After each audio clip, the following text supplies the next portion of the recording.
আমরা চারজন বহুদিন পর একসাথে হয়েছি, যার কারণ আইপিআর। আজ আমরা তিনজনে মিলে ঈশানী ওরফে আইপিআরকে দেব আইবুড়ো ভাত। নমস্কার, আমি উষা। আমার নতুন একটি ভিডিওতে আপনাদের সকলকে জানাই স্বাগত। তখন আমি ভিডিওটি পোস্ট করছি তখন ওর বিয়ের প্রায় 7-8 দিন তো পেরিয়েই গেছে। তখন ভিডিওটি পোস্ট করা হয়নি কারণ মনে একটা দ্বিধাবোধ ছিল যে পোস্ট করব কি না। আজ সেই দ্বিধাবোধ কাটিয়ে আমি ভিডিওটা এডিট। এই আইবুড়ো ভাত দেওয়ার প্ল্যানটা আমি আর শ্বেতা মিলে বহু দিন আগে থেকে টুকরো টুকরো স্মৃতির মধ্যে জমিয়ে রেখেছিলাম, যেটা আজ পুরো সাকসেসফুল হতে চলেছে। জীবনে এই প্রথমবার কাউকে আইবুড়ো ভাত দিতে যাচ্ছি, তো ভুল ত্রুটি হয়ে থাকলে ঈশানী ক্ষমার চোখে দেখিস। বাড়ি থেকে খুব একটা দূরে নয় বলে আমাদের সেরকম অসুবিধার হয়ে ওঠেনি। চলুন তবে আজকে এক সুন্দর মুহূর্তের স্মৃতি হয়ে থেকে যাই আমরা সবাই। এত সুন্দর পরিবেশ যেখানে একরাশ খুশির সাথে আমরা সেলিব্রেট করছি, আর সাথে রয়েছে আমাদের প্রিয় জামাইবাবু ঈশানী। আর আমরাও জীবনে প্রথমবার কাউকে আইবুড়ো ভাত দিতে গিয়ে যেমন আমরা মজা পেয়েছি তেমনি আবার ভয়ও পেয়েছি। সত্যি খুবই সুন্দর একটা মুহূর্ত।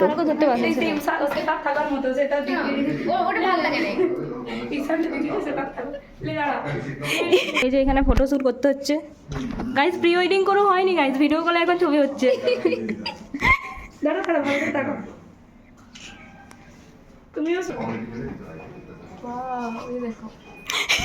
क्या क्या करना पड़े, দাঁড়া আমি দেখা পড়ে।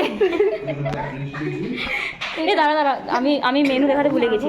মিষ্টি, নান, বিরিয়ানি, মাছের মাথা, আর এটা চিকেন, এটাও চিকেন, এটা মাটন, এইটা মাটন, দুটো চিকেন, দুটো মানে দু রকমের আইটেম আছে। আর এটা মাছ, আর এটা মাটন বলছি, সেটা নিজে খাবে। সালাদ, আলু ভাজা, ডাল, পোস্ত, এটা আমার ফেভারিট। এটা আইপিআরের জন্য নয়, এটা আমার জন্য। এটা কিছু তরকারি, এটা হচ্ছে একটা, গাইজ এই যে এই মেয়েটাকে দেখছেন, এই যে এই মেয়েটাকে এ ছোট করে বিয়ে শুরু হয়েছে, ছোট করে গাইজ। হ্যাঁ মনে হয় তুই গ্রুপে বলেছিলি ছোট করে।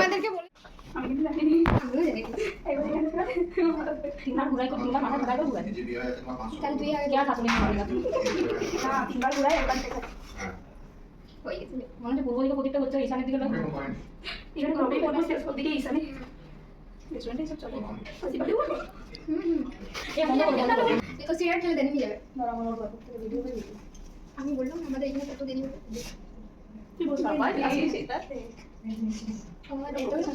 পুরো প্রফেশনাল লাগছে, একটু হাতটা কাঁপছে কারণ প্রথমবার তো সেটা শাশুড়ি হয়ে গেল। ওবার কালী ভাই নিজে তুমি ঘাস দুবার দিস না, ওগুলো এতক্ষণ আপনি শাড়িটা বাইরে করছেন। আমি করতে জানি না, ঠিক আছে আমি এরকম করলাম, ওটা মনে হয় দেখেছি মাথাটা এগুলো ঠেকা হয়ে গেছে। 3বার ওরা এবার ঠেকায় আমার দিকে বল যাচ্ছে।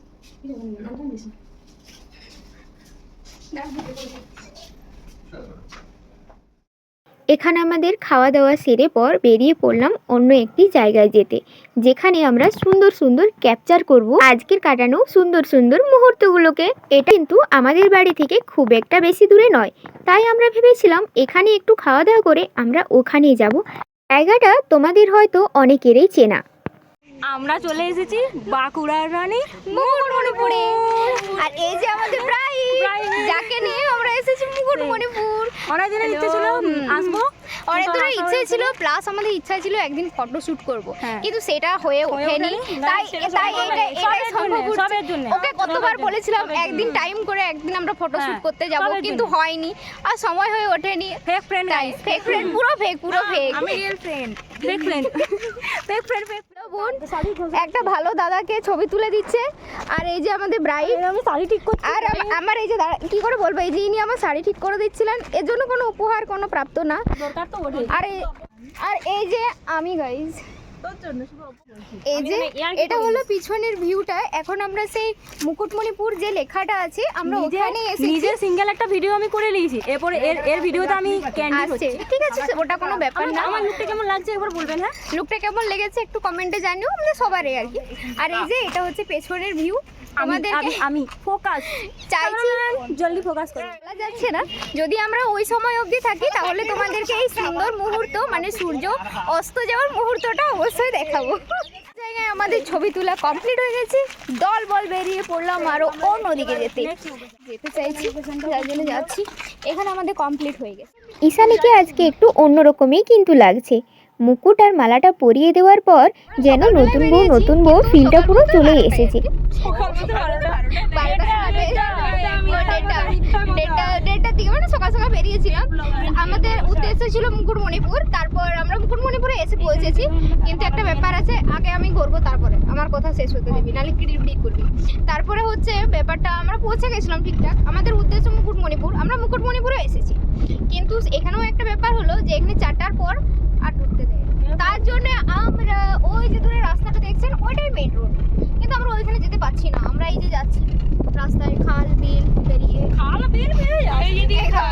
আমরা গ্র্যান্ড ক্যানিয়নের মধ্যে দিয়ে যাচ্ছি। এই যে পুরো উপরে পুরোটা মুকুটমণিপুর, ওই সাইডে পুরোটা জল আছে। এই যে গাইস আমার দিকে, ওইদিকে পুরোটা জল আছে, এদিকে হচ্ছে একটা অফ বিট রাস্তা।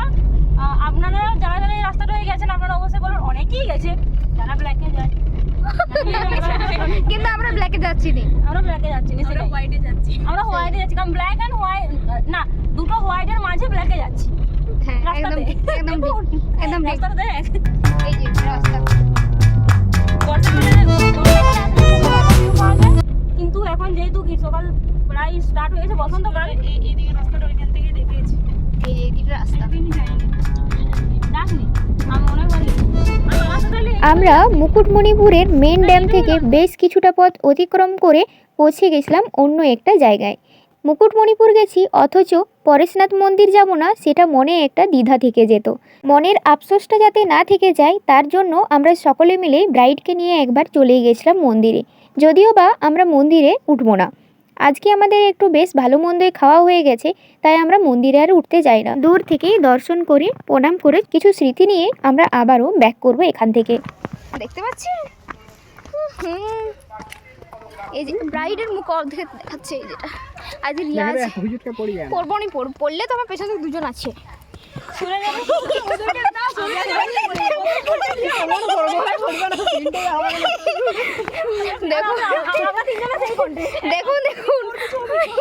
দেখুন আমি পড়ে যাবো বলে এদের কি হাসি বাবা, কেউ আমাকে ভালোবাসেনি, পুরো দেখতে পাচ্ছি। প্রকৃতির এই দুটো দৃশ্য যেন খুবই অপূর্ব, সকালের সূর্য উদয় আর সন্ধ্যার আগে সূর্যের অস্ত যাওয়া। সূর্যের ওই স্নিগ্ধ আলোটা যখন জলে পড়ছে তখন পুরোটা যেন কত আলোকিত লাগছে, কি অপূর্বই না। তিনজন বসে আছে আর ওই যে ওইদিকে সূর্য অস্ত যাচ্ছে। সেটা ঠিক আছে, আমি মনে হচ্ছে আমি নাই তোমার ভিডিও। এবার যে ঘড়ির কাঁটাও যেন তাড়া দেয় আমাদের, সূর্য অস্ত যাওয়ার মতো আমাদেরও এবার বাড়ি ফিরতে হবে। তাই আমরা একটু গল্প করে নিচ্ছিলাম, আমাদের তো আর গল্পের শেষ হয় না। এই তো মনে হয় কটা দিন আগের কথা, আমি শ্বেতা আর ঈশানী তিনজনের বন্ধুত্ব হলো, এক বাসে যাওয়া থেকে শুরু করে আজ তার বিয়ে পর্যন্ত। সত্যি দেখতে দেখতে দিনগুলো যেন কেমন হঠাৎ পেরিয়ে গেল। আমাদের তিনজনের চাওয়া তোর জন্য বেস্ট উইশেসগুলো যেন সব কটা পূরণ হয়। তুই অনেক অনেক ভালো থাক, তোর জীবনের এক বিশাল নতুন অধ্যায়ে তোকে অনেক শুভেচ্ছা। তুই অনেক ভালো থাক, সুখে থাক, প্রচুর ভালো থাক। বন্ধুত্ব নিয়ে যেটাই বলবো সেটাই হয়তো কম পড়ে যাবে, বন্ধুত্বের কথা তো আর এক কথায় প্রকাশ করা যায় না। তবে বন্ধুত্ব নিয়ে এক লাইন না হয়েই যাক, আমরা পদ্মজা উপন্যাসে পড়েছিলাম, সারা অঙ্গ কলঙ্কে ঝলসে যাক, তুই বন্ধু শুধু আমার থাক। যাই হোক, আজ তবে এত দূরেই থাক, দেখা হোক নতুন কোনো একটি ভিডিওতে, হয়তোবা সেটা আমার বান্ধবীর বিয়ের ভিডিওতে। আপনারা সবাই ভালো থাকবেন, সুস্থ থাকবেন এবং সাবধানে থাকবেন। ভিডিওর কোন পার্টটি আপনাদের ভালো লেগেছে অবশ্যই কমেন্টে জানাবেন। দেখা হচ্ছে খুব তাড়াতাড়ি নতুন একটি ভিডিওতে, সবাইকে জানাই টাটা।